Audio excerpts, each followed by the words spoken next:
Live from Fargo and serving you on TV, online, and on the go. This is Valley News Live at 6. Halloween is less than 2 weeks away. Do you really know who the stranger is behind the door where your child is trick-or-treating? Many law enforcement agencies encourage registered sex offenders to leave their lights off and not give out any candy. However, police in the Valley say that they don't do any Halloween check-ins, meaning there's no guarantee offenders are listening. Valley News Team's crime and safety reporter Bailey Hurley has more on keeping your kids safe this Halloween. Chocolate! We always went trick-or-treating with them. We'd let them run ahead and stuff. It was always a neighborhood we knew. Sometimes I let them go with friends, but it's usually only for a certain amount of time earlier in the day and neighborhoods that I know. When it comes to Halloween, parents tell me they just want their kids to stay safe. Any child can come to their house and, offer candy or whatever. So it is nice to know where those houses are at. But without any rules of what offenders in the Valley can and can't do, you could end up knocking on an offender's door if you don't do your research. Oh, that makes it a lot worse then. Right, does that bother you? So yes, it does actually. I've never even thought about it like that. I always thought that they had rules. And now that you bring that up, I think, oh my gosh, why did we never do that? But no, we never looked that up, I guess, because we were always with them and we just kind of felt like it was safe. One dad said he took it into his own hands, making sure to stay far away from any offender's home. Being the father to two young girls, I kind of opened my eyes to find out what's around Bismarck, Mandan, and kind of being aware as to where they live and aware of, where my kids visit as far as trick-or-treating. Adding that he checks the registry map, saying you should too before your kids hit the ground running. It's something everyone should kind of know. There is a registry where people can look and see where these people are housed now. Not saying that they're violent now or nothing, but you should be aware of where your children are going to be going to. In Fargo, Bailey Hurley, Valley News Live. Experts also say to avoid any potential danger, bring your kids to local businesses like the mall or nursing homes to trick or treat. And to check out if a sex offender lives near you or along your Halloween candy route, go to valleynewslive.com and click on this story. I'll be curious to find out if the high temp today is a larger number than the strongest wind speed. It's been one of those days, wouldn't you say? Robert is here with the answer and what to expect tonight. Not too much of a difference between our high of 60 and our peak wind gust of right around 40. It has been a windy one. We continue to see breezy to windy conditions as we go through this evening. Those slowly subside as we head through the day on Saturday. 40s across northern Minnesota. Elsewhere, some low and mid 50s across the region. And those winds still at times gusting over 30 miles per hour. They may subside just for a few hours tonight, but as a reinforcing shot of cool air moves in, those winds will kick in again with gusts over 30 miles per hour. Clouds increasing across the north. Underneath those clouds, some rain showers and even one bolt of lightning just to the west of Winnipeg as this slides off towards the south and southeast tonight. Showers, mainly of rain, but could be mixed with a little bit of snow in one or two locations. I think through the 7, 8, and 9 o'clock hour, we stay dry here in Fargo. I think the rain chances ramp up about the 11 o'clock hour into midnight. Temperatures cooling into the upper 40s by 9. A chilly and early day breezy conditions on your Saturday, but warmer weather on that 7-day forecast. And we'll talk about all that in just a few minutes. All right. Thanks, Robert. Authorities say a former All-American Fargo All-American wrestler died earlier this week from a heart defect. 18-year-old Curtis Lemaire of Prior Lake was found dead at his dorm at Northern State University in Aberdeen, South Dakota. His mother says Lemaire's roommate tried to wake him up for wrestling practice, but he died in his sleep. His funeral is scheduled for Monday morning in Prior Lake. Some people in the Valley are worried they won't get their shoes back after a store stopped responding to them. Several reached out to our whistleblower hotline wondering what happened. Our Valley News Team's Maddie Jelseth looked for answers and joins us live. Maddie, what do you have? Mike, many customers say they've dropped off their shoes to get repaired at Tom Shoe and Tarp Repair on 32nd Avenue South in Fargo. And now, customers are leaving sticky notes, wondering what happened to them. When I was at the store for about an hour, 4 people stopped by ready to pick up their shoes. They told me they're concerned what happened to the new owners of the store, Robert and Becca Knorr. I'm told the Knorrs bought Tom's Shoe and Tarp Repair after Tom Anderson retired 2 years ago.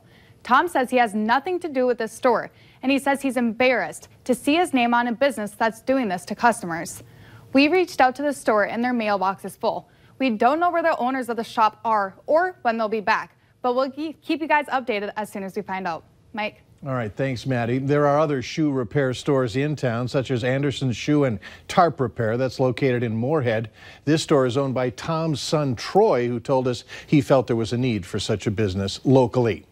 If you need help uncovering fraud and corruption in your community, here's some advice. Call our whistleblower hotline. We'll do our best to get to the bottom of it. Call 701-237-6576 and leave your tip. A member of our investigative team will get on the case and go to work to expose the truth. This week's Valley's Most Wanted is 35-year-old Michael Kazmarski. Police say he's wanted out of Cass County for a violation of a 24/7 program on a charge of failure to appear. Call local law enforcement if you have any information on his whereabouts. Earlier today, one person was airlifted to the hospital after two beat trucks crashed near Felton. Police say it happened around 6:15 at 110th Street and 160th Avenue. Emergency crews found both drivers with serious injuries. One had to be airlifted to a Fargo hospital. The other was taken by ambulance. Their conditions remain unknown. Authorities are not saying what led up to that crash. Authorities have identified the victim in a deadly train versus truck crash as 49-year-old Kurt Anderson. That crash happened Tuesday night around 11, just west of New Rockford, North Dakota. Authorities say a BNSF train was heading east when it smashed into the driver's side of the truck. Anderson from Cheyenne died at the scene. Mat bus shelters across Moorhead have been vandalized. The glass in the shelters shattered. Police say the damage is consistent with someone using a BB gun and shooting out the windows. The damage estimates are around $4,000. If you have any information on who might be responsible, call the Moorhead Police Department. It's quite a sight. Later on Valley News Live at 6, we're going to go live to ValleyCon 2018. Up next, supporters of Measure Number 1 challenge voters with a math question. See if you can answer. You're watching Valley News Live on TV, online, and on the go. Always on, wherever you are, whenever you need to know. Valley News Live.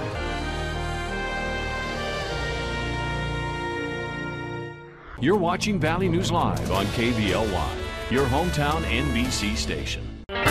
My generation really wants to stay here and farm, but with Kevin Cramer and this trade war, they put that at risk. Yet Congressman Cramer dismisses the concerns of North Dakota farmers. But I hear all kinds of hysteria. We don't have a very high pain threshold.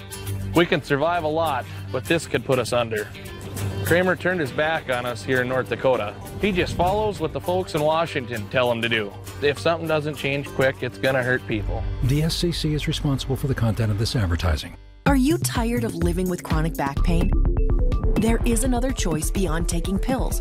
Call the Center for Pain Medicine to learn about neuromodulation therapy.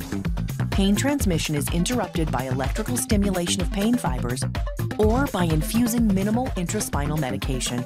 Back pain is relieved and daily function is improved. To learn more about neuromodulation therapy, call the Center for Pain Medicine and make an appointment today. No referral required by most insurances. One big sign of the holiday season is the Big One Art and Craft Fair, and the doors are set to open on October 19th and 20th. Find over 200 booths with handmade gift ideas. It's the Big One Art and Craft Fair at the Crookston Sports Center. Kids ages 8 to 18, you can be a Luther Family Ford Weather Kid. Ask your parents or guardian to pick up a registration form at Luther Family Ford in South Fargo, or they can sign you up online at valleynewslive.com. Register today. North Dakota needs strong voices representing us in Washington that reflect North Dakota's priorities. That's why I'm supporting Kelly Armstrong for Congress. Working in his family's oil and gas company, Kelly's helped create high-paying jobs in North Dakota. For farmers and ranchers, Kelly led the fight to protect their private property. Kelly Armstrong.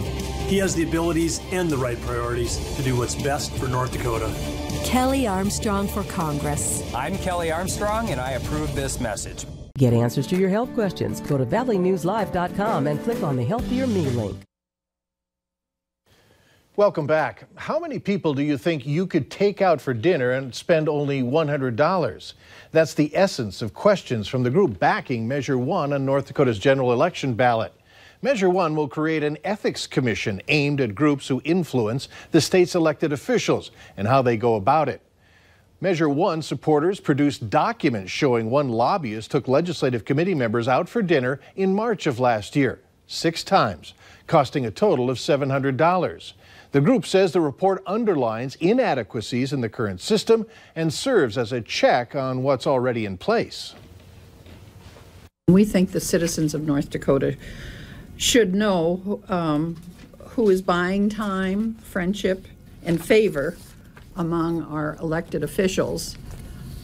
And it is, at this point, has a lot of holes in the process. According to the group, if Measure One passes, the information about what lobbyists spend on your representative and how much that money is spent will be available online. A Native American voting rights group says it's working on Native tribes across North Dakota to ensure their right to vote next month, despite a voter identification requirement that many see as a hurdle. The group 4 Directions is asking tribes to help place an official at every reservation polling place who can help eligible voters who lack the required identification. North Dakota now mandates that voters provide an ID with a street address, but many living on reservations have P.O. boxes as their residential address. The group says tribal officials can issue a tribal voting letter with the voter's name, date of birth, and residential address. Later on Valley News Live at 6, not sure if he's going to be in costume or not, but we're going to join Hutch Johnson, who's hanging out at ValleyCon. Rain showers making their way into the Northern Valley will continue to slide on off towards the south and southeast late tonight and through the early morning hours on your Saturday. But right now the weekend is looking dry. We'll have to look at that weekend forecast and your entire 7-day forecast right after this.